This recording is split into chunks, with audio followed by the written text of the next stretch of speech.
مرضى السكر عندهم حاجة اسمها الإجهاد التأكسدي نتيجة ارتفاع السكر في الدم، فتلاقيهم دايما بيشتكوا ان هم عندهم خمول وتعب ومش قادرين يقوموا بأي مجهود، وساعات بيظهر عندهم أعراض زي تقعر الأظافر، هتلاقي ضفيرهم كده شبه المعلقة، وخشونة في الجلد، وصعوبة في التئام الجروح، وتورم وآلام في المفاصل. كل ده بيبقى سبب نقص فيتامين سي اللي لازم يعوضوه كويس جدا من الأكل زي الجوافة والفلفل. فحص أذن المولود الخارجية عند الولادة حاجة مهمة جدا جدا، والموضوع لا شكل ولا تجميل، لأن في علاقة كبيرة جدا بين تشوه الأذن الخارجية والتشوه الكلوي، عشان لو في مشكلة نلحق نحلها بدري. العلامات دي مش حسنات ولا زوائد جلدية طالعالك كده بالصدفة. أول ما تلاقيها اجري قيس محيط بطنك بسرعة. لو لقيته أكتر من 88 سنتي لو انتي ست، او 102 سنتي لو انت راجل، لازم على طول تعرف ان انت داخل على سكري من النوع التاني. لازم تظبط اكلك كويس جدا، وتعرف انت بتبوظ ايه وعاداتك ايه عشان ما يجيلكش سكر. شايف العلامة دي؟ ده مش عشان انت محسود ولا خدت طاقة سلبية من حد. كتر التتاوب الغير ارادي ده رد فعل الجسم بيعمله عشان يملى الرئتين بالهواء.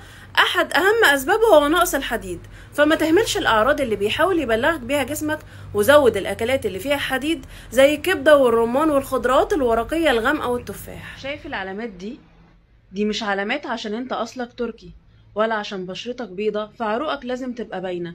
اول ما تلاقيها بدأت تظهر على رجلك اجري بسرعة العب رياضة وتخلص من الوزن الزايد، وتجنب الملح، واشرب مية كويس جدا، وكل الياف من الخضار والفاكهة. خلي بالك الدوالي مرض مش سهل وصعب التخلص منه، فالحق نفسك. لو ما بتقدرش تربط الكوتشي فاهلا وسهلا بامراض الضغط والقلب والاوعيه الدمويه والسكر، لان الدهون الحشويه هي بوابه دخول الامراض المزمنه، وهي السبب الرئيسي في مقاومه الانسولين والتكيسات عند السيدات.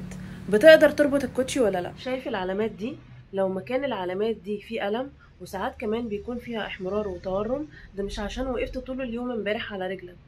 لو الوجع في اماكن العلامات دي مصحوب بمحيط بطن كبير، يعني لو انت راجل اكتر من 102 سنتي او انت ست اكتر من 88 سنتي، ارجوك فرمل سكر عشان تحمي نفسك من مرض النقرس.